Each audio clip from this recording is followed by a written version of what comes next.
21 de abril de 2022, jueves de Pascua. Una cordial bienvenida a esta reflexión que he llamado La Paz Perpetua. Esa era la aspiración de Immanuel Kant cuando elaboraba los fundamentos de su filosofía política. Le colocó este título, La Paz Perpetua, a una de sus obras, porque un día vio que un holandés, dueño de un pequeño hostal, había escrito esta expresión con cierta dosis de ironía, debajo de una pintura que representaba un cementerio. Podía ser una propaganda para atraer turistas, quienes en una época de guerras y conflictos querían encontrar un sitio tranquilo y sereno donde pasar unos días de descanso. Podía ser también un mensaje a los gobernantes y dirigentes de los pueblos para hacerles caer en cuenta que ya todos estaban hartos de la guerra. O también un llamado de atención a los filósofos y pensadores que estaban entretenidos escribiendo sobre el dulce sueño de la paz, sin presentar formas concretas para llegar a una paz estable y duradera. En otras palabras, si seguimos así, la única paz que vamos a encontrar es la paz de los cementerios. Immanuel Kant nació en 1724 en Königsberg, en la antigua Prusia. Fue el filósofo y científico prusiano más reconocido en la época de la Ilustración. Al tema de la paz, según este filósofo, solo se puede llegar si respondemos adecuadamente 4 preguntas. La primera, ¿qué es el ser humano? A esta pregunta responde la antropología, que para Kant debe ser muy pragmática, de tal manera que describa e interprete la esencia del ser humano, sus características principales y sus relaciones con la naturaleza y con las demás personas. La segunda pregunta, ¿qué puedo saber? A esta pregunta responde la metafísica, comenzando por valorar y cuestionar el papel de la razón en la vida de las personas y de la sociedad en general. La tercera pregunta, ¿qué puedo esperar? A este interrogante debe responder la religión, abriendo una perspectiva trascendente a la vida de los seres humanos. La esperanza es un elemento fundamental en el quehacer diario, en las relaciones con los otros y en la comunicación con Dios. Si trabajamos por la paz aquí en la tierra, se nos abre un nuevo cielo de paz y armonía en la vida eterna. Y la cuarta pregunta, ¿qué debo hacer?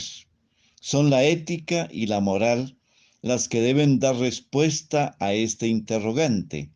La ética desde la perspectiva filosófica y la moral desde la óptica teológica. Después de la resurrección de Jesús, los discípulos tenían muchas dudas desde la razón y desde la fe.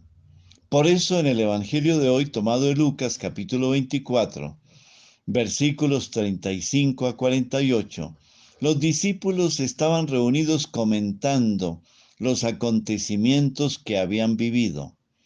La pasión y crucifixión del Señor los tenía a todos con la sensación de una derrota incalculable para sus vidas y para el futuro no solo del grupo de discípulos, sino para todo el pueblo. Como comunidad discipular que comenzaba a reagruparse, sus miembros recibían noticias esperanzadoras, pero hasta cierto punto increíbles, de que el cuerpo de Jesús había desaparecido del sepulcro.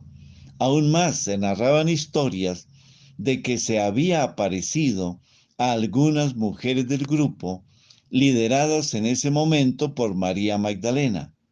También los 2 discípulos de Emaús habían regresado con la historia de que Jesús los había acompañado 10 kilómetros, caminando y hablando con ellos. Pero su humanidad estaba transformada, decían ellos. Solo lo reconocieron en el momento de partir el pan. En sus reuniones siempre cerraban muy bien las puertas por miedo a los judíos extremistas que seguían en su labor de persecución. De pronto Jesús se presenta en medio de ellos y les dice: la paz esté con ustedes. Ellos, sorprendidos y aterrorizados, creían estar viendo un fantasma. Entonces Jesús les dijo: ¿por qué están tan asustados? ¿Por qué tienen esas dudas? Recuperen la paz en su corazón. Miren mis manos y mis pies. Soy yo mismo. Tóquenme y vean. Un fantasma no tiene carne y huesos como ven que yo tengo. Jesús les dio el regalo de la paz y les abrió la inteligencia para que comprendieran las Escrituras, y les recomendó que permanecieran en Jerusalén hasta que fueran revestidos de la fuerza que viene de lo alto, es decir, del Espíritu Santo. Jesús nos ha encomendado esa tarea de trabajar por una paz auténtica basada en la justicia. El sueño de Platón era que los sabios y filósofos fueran los gobernantes de la república. Ante esa imposibilidad, Kant espera que al menos los dirigentes se asesoren con personas sabias, honestas y prudentes durante sus gobiernos. Para nosotros es Jesús quien nos trae la verdadera paz y el progreso integral a nuestros pueblos. Una pregunta para compartir en familia: ¿sientes que hay paz en tu corazón, en tu familia y en tu ambiente laboral? Unámonos a esta oración. Gracias, Señor, por la aurora de la liturgia de las horas. Gracias, Señor, por la aurora. Gracias por el nuevo día. Gracias por la Eucaristía. Gracias por Nuestra Señora. Y gracias por cada hora de nuestro andar peregrino. Gracias por el don divino de tu paz y de tu amor, la alegría y el dolor al compartir tu camino.